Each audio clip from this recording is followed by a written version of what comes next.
আসসালামু আলাইকুম। সবাই কেমন আছেন?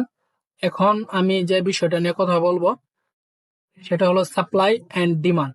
মার্কেটের কোন কোন জায়গায় সাপ্লাই আর মার্কেটের কোন কোন জায়গায় ডিমান্ড সেটা আপনি জানতে পারবেন। কারণ আপনাকে এই জিনিসটা জানতে হবে যে মার্কেটের কোন জায়গায় ডিমান্ড এরিয়া আর কোন জায়গায় সাপ্লাই এরিয়া। আমি আপনাকে সর্বপ্রথম কিছু স্ক্রিনশট দেখাই যে মার্কেটের কোনটা সাপ্লাই জোন আর কোনটা ডিমান্ড জোন। যে উপরের যে জোনটা আছে এটা হচ্ছে আপনার সাপ্লাই জোন, আর নিচের যে জোনটা হয় এটা হচ্ছে আপনার ডিমান্ড জোন। আরেকটা স্ক্রিনশট দেখাই, দেখেন উপরের যে লেভেলটা এটা হচ্ছে সাপ্লাই জোন, নিচের যে লেভেলটা থাকে এটা হলো আপনার কি ডিমান্ড জোন। এই যে যে জোনটা এটা হচ্ছে একটা ডিমান্ড একটা জোন। এই দেখেন এখান থেকে মার্কেটটা যখন ডাউনের দিকে আসে এই যে লেভেলটা জোনটা হয় এটা কিন্তু সাপ্লাই জোন। এই যে এখান থেকে যে লেভেলটা হয় এটা কিন্তু সাপ্লাই জোন। আবার এই যে এইখান থেকে যে মার্কেট ডাউনে আসছে এটা কিন্তু কি একটা সাপ্লাই জোন। আবার এইখান থেকে মার্কেটটা ডাউনে আসছে এখান থেকে সাপ্লাই জোন। এখান থেকে মার্কেটটা আপে গেছে এটা ডিমান্ড। আবার এইখান থেকে মার্কেটটা আপে গেছে এটাও কিন্তু ডিমান্ড। আবার এখান থেকে মার্কেটটা কি আপে গেছে এটাও কিন্তু ডিমান্ড। এখান থেকে মার্কেটটা আপে গেছে এটাও কিন্তু ডিমান্ড। দেখছেন এখানে ডিমান্ড আর সাপ্লাই কোনটা? এই যে যে এরিয়াটা আছে এটা কিন্তু একটা supply zone area. Supply zone area, এখান থেকে মার্কেটটা কোনো সাপ্লাই হয়েছে এটা সাপ্লাই জোন এরিয়া। উপরে যে লেভেলটা এটা সাপ্লাই জোন, নিচের যে লেভেলটা এটা হচ্ছে ডিমান্ড জোন। মার্কেট এই জায়গা থেকে আপে গেছে মানে ডিমান্ড হয়েছে। উপর যে জায়গা থেকে মার্কেটটা টাচ করে ডাউনে আসছে এটা হচ্ছে সাপ্লাই, আর নিচের যে জায়গা থেকে মার্কেটটা আপে গেছে এটা হচ্ছে আপনার কি ডিমান্ড। মানে এই যে এটা হচ্ছে আপনার ডিমান্ড একটা জোন। এখান থেকে মার্কেটটা সেলিং সরি এখান থেকে মার্কেটটা ডিমান্ড জোন না সেলিং জোন। এখান থেকে মার্কেটটা সেলিং আসছে সেলিং জোন, আর এখান থেকে মার্কেটটা ডিমান্ড হয়েছে এখানে হচ্ছে ডিমান্ড জোন। এটা একটা মার্কেটের চার্ট। আমি আপনাদের চার্টে দেখাইতেছি, এই যে এটা একটা স্ক্রিনশট, যেটা একদম একটা চার্ট মার্কেটের ফরেক্স মার্কেটের। এখান থেকে মার্কেটের ডিমান্ড আছে। তাহলে চলুন আমরা আপনার চার্টে কিছু দেখাই। এখানে যে ক্যান্ডেল গুলো আপনি দেখতে পারতেছেন প্রতিটা ক্যান্ডেল 1 মিনিট করে, এই জন্য ক্যান্ডেল গুলো গ্যাপ আপ দেওয়া হয়েছে, কারণ 1 মিনিট ক্যান্ডেল। এখানে আপনি যে ক্যান্ডেল গুলো দেখতে পাচ্ছেন প্রতিটা ক্যান্ডেলই 1 মিনিট করে। তো আমরা দেখি এইখান থেকে মার্কেটে কোন জায়গায় সেলিং প্রেসার আর কোন জায়গায় বাইং প্রেসার, মানে সাপ্লাই জোন মানে ডিমান্ড জোন।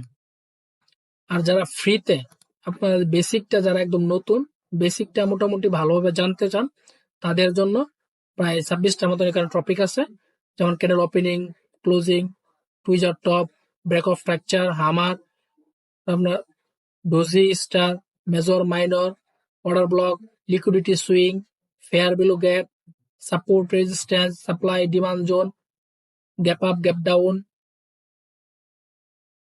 চোখ, এরকম প্রায় এখানে 25টার মতো টপিক আছে। সবগুলো টপিক আমি আপনাদের বলবো। তাহলে চলুন আমরা চার্টে দেখি কোন জায়গাটা ডিমান্ড কোন জায়গাটা সাপ্লাই। আমরা যদি সহজে বুঝতে চাই, যে জায়গায় মোটামুটি 3টা ক্যান্ডেল এগ্রেসিভ ভাবে আপের দিকে গেছে এটা ডিমান্ড জোন, আর এগ্রেসিভ ভাবে মোটামুটি ডাউনের দিকে আসে এটা হচ্ছে সাপ্লাই জোন। মোটামুটি 3টা ক্যান্ডেল হলে হবে আমরা এই জায়গাটা বলতে পারবো যে এটা একটা ডিমান্ড জোন আছে, এখানে সাপ্লাই জোন আছে। এইখান থেকে কিন্তু মার্কেটটা মোটামুটি আপের দিকে আছে, এখান থেকে ডিমান্ড। আবার এইখান থেকে কিন্তু মার্কেট 3টা ক্যান্ডেলের বেশি হয়েছে অধিক হয়েছে, তাই এখান থেকে কিন্তু মার্কেট একটা ডিমান্ডে আছে। তাহলে এইটাও কিন্তু ডিমান্ড, এখানেও কিন্তু মার্কেটের ডিমান্ড আছে। এই যে যে জোনটা এটা কিন্তু একটা ডিমান্ড জোন, কারণ মার্কেট এই জায়গা থেকে কিন্তু আপের দিকে গেছে, এখানে মার্কেট একটা ডিমান্ড আছে ভালো পরিমাণে। আবার সাপ্লাই যদি আমরা বলি তাহলে একটু পিছনের দিকে যাই, দেখি কোন জায়গাটা সাপ্লাই জোন, মার্কেটের কোন জায়গাটা সাপ্লাই সাপ্লাই। এই দেখেন এই জায়গাটা কিন্তু মোটামুটি ভালো 3টা ক্যান্ডেল পরিমাণে হয়েছে অধিক হয়েছে। এই জায়গাটা কিন্তু আপনার কি সাপ্লাই জোন, এখান থেকে মার্কেট ডাউনের দিকে আসছে, তার মানে এখানে হয়েছে আপনার সাপ্লাই জোন। এখান থেকে কিন্তু মার্কেট আবার ডিমান্ড আছে, এখানে মোটামুটি 3টা ক্যান্ডেলের বেশি আছে, এখান থেকে কিন্তু মার্কেট মোটামুটি ভালো একটা ডিমান্ডে আছে। এই যে লেভেলটা এটা কিন্তু একটা ডিমান্ড লেভেল, এই যে এরিয়া। এইখানে যদি মার্কেটটা আপনার 5 টাকা থাকে, এখানে গিয়ে মার্কেটটা 10 টাকা হয়ে গেছে, তাহলে এইখান থেকে কিন্তু মার্কেটটা কি ভালো পরিমাণে ডিমান্ড আছে। এখান থেকে মার্কেটটা ভালো পরিমাণে সেলিং আছে মানে সাপ্লাই জোন। এখান থেকে ডিমান্ড হয়েছে, এখান থেকে কি ভালো পরিমাণে ডাউনে আসছে। এই দেখেন এইখান থেকে কিন্তু মার্কেটটা ভালো পরিমাণে ডাউনে আছে, মানে এইখান থেকে মার্কেটটা ডিমান্ডে মার্কেটটা আছে, সরি এখান থেকে মার্কেটটা ডাউনে আসছে, মানে সাপ্লাই আছে, এখান থেকে মার্কেটটা ভালো পরিমাণে আপে গেছে, মানে ডিমান্ড আছে। এখান থেকে কিন্তু মার্কেটটা ভালো পরিমাণে ডাউনের দিকে আসছে, মানে এখানে মার্কেটটা সেলিং জোন।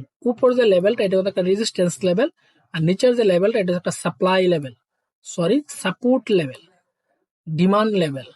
মার্কেটের এই জায়গা থেকে ডিমান্ড আসছে, কারণ আমাদের এই জিনিসটা ভালোভাবে বুঝতে হবে মার্কেটে কোন জায়গাটা আপনার ডিমান্ড আছে, কোন জায়গাটা সাপ্লাই আছে।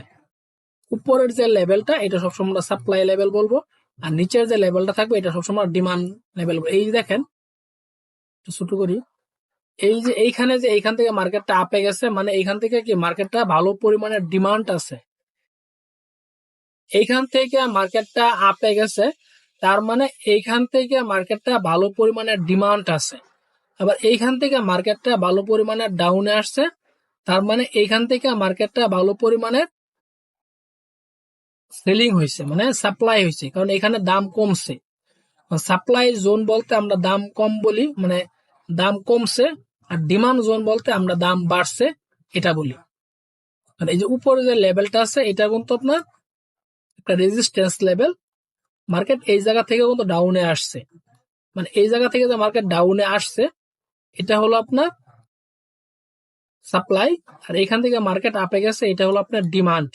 এখান থেকে কিন্তু মার্কেট ডাউনে আসছে। তাহলে আমরা আর দু একটা দেখি। এই যে দেখেন এইখান থেকে কিন্তু মার্কেটটা পরিমাণ ভালো পরিমাণ ডাউনে আছে, আবার এইখান থেকে কিন্তু ভালো পরিমাণ মার্কেটটা ডাউনে আছে, মোটামুটি 3টা ক্যান্ডেলই হয়েছে, এখানে অধিক আছে। তাহলে এই যে যে জোনটা, এই যে যে জোনটা হয়েছে এটা কিন্তু resistance and supply zone. Market এখান থেকে সাপ্লাই হয়েছে, আবার এখান থেকে মার্কেট কিন্তু ডিমান্ডে আছে। দেখি একটু পিছনে মার্কেটের ডিমান্ডটা দেখি। এই দেখেন এই যে যে জোনটা এটা কিন্তু কি একটা ডিমান্ড জোন, কারণ মার্কেট এই জায়গা থেকে কিন্তু মার্কেট ভালো পরিমাণে কিন্তু মার্কেটের ডিমান্ড আছে। তাহলে এখান থেকে মার্কেটের ডিমান্ড জোন। তাহলে এই যে যে এটা হয়েছে এটা কিন্তু কি একটা ডিমান্ড জোন। এখানে আপনি যে ক্যান্ডেলটা দেখতে পারতেছেন এখানে প্রতিটা ক্যান্ডেল কিন্তু 1 মিনিট করে, 1 মিনিটের একটা ক্যান্ডেল। এই যে এত বড় একটা বুলিশ ক্যান্ডেল এটাও 1 মিনিট, এই যে একটা বেয়ারিশ ক্যান্ডেল এটাও কিন্তু 1 মিনিট, কারণ এখানে 1 মিনিটের ডাটা আছে। এখান থেকে মার্কেটটা এই পর্যন্ত প্রতিটা ক্যান্ডেল 1 মিনিট করে। তাহলে এখান থেকে মার্কেটটা আপে আছে, মানে একটা আপ টেন মার্কেট। তাহলে এইখান থেকে যখন মার্কেটে ভালো পরিমাণে দাম বাড়ছে, তাহলে এটা হলো একটা ডিমান্ড জোন। তাহলে কি এটা একটা হলো কি আপনার ডিমান্ড জোন, এখান থেকে মার্কেটে ভালো পরিমাণে দাম বাড়ছে। এই যে এখান থেকে কিন্তু মার্কেটের ভালো পরিমাণে দাম বাড়ছে, তার মানে এটা একটা ডিমান্ড জোন। তাহলে আপনারা মোটামুটি ভাবে আমি আপনাদের সাপ্লাই এন্ড ডিমান্ড বুঝিয়েছি। এখানে যে টাইম ফ্রেম গুলো দেখতেছেন প্রতিটা টাইম ফ্রেমে আমি আপনাদের বুঝিয়েছি যে 5 মিনিট, 15 মিনিট, 30 মিনিট, 45 মিনিট, 1 ঘন্টা, 2 ঘন্টা, 3 ঘন্টা, 4 ঘন্টা, একদিন। কারণ আমি আপনাদের প্রতিটা টাইম ফ্রেমের ক্যান্ডেলে দেখাইছি, যাতে আপনার প্রতিটা টাইম ফ্রেম নিয়ে আপনাদের সমস্যা থাকে না, যাতে আপনাকে আর কোনো, কারণ আপনাকে একটা কথা মনে রাখতে হবে এখানে আপনি শিখতে হবে, কারণ আপনাকে এখানে শিখতে হবে। আপনি এই যে একটা বিষয় 10 মিনিটের মধ্যে জানা ফেলাইলেন যে ডিমান্ডটা কোনটা সাপ্লাইটা কোনটা, এটা কিন্তু আপনি খুব সহজে কিন্তু আপনি জানা ফেলাইলেন। এই জন্য আপনাকে সময় দিয়ে মার্কেটে প্রতিটা বিষয় আপনাকে সঠিকভাবে শিখতে হবে, কারণ আপনাকে না শিখলে কিন্তু আপনি বুঝতে পারবেন না যে মার্কেটের কোন জিনিসটাকে কি বলে, কোন জায়গাটাকে কি বলে। এই জন্য আপনাকে সঠিকভাবে আপনাকে শিখতে হবে, প্রতিটা জিনিস আপনাকে শিখে রাখতে হবে, কারণ আপনাকে শিখতেই হবে। কারণ আমি একটা কথাই লাস্টে বলি যে আপনাকে শিখতে হবে, অনেক পরিমাণে শিখতে হবে। এখানে আমি আপনার জায়গাগুলো দেখাইছি মোটামুটি 1 মিনিট টাইম ফ্রেম। তাহলে আমি পরবর্তীতে অন্য কোনো একটা টপিক নিয়ে আপনাদের সামনে কথা বলবো।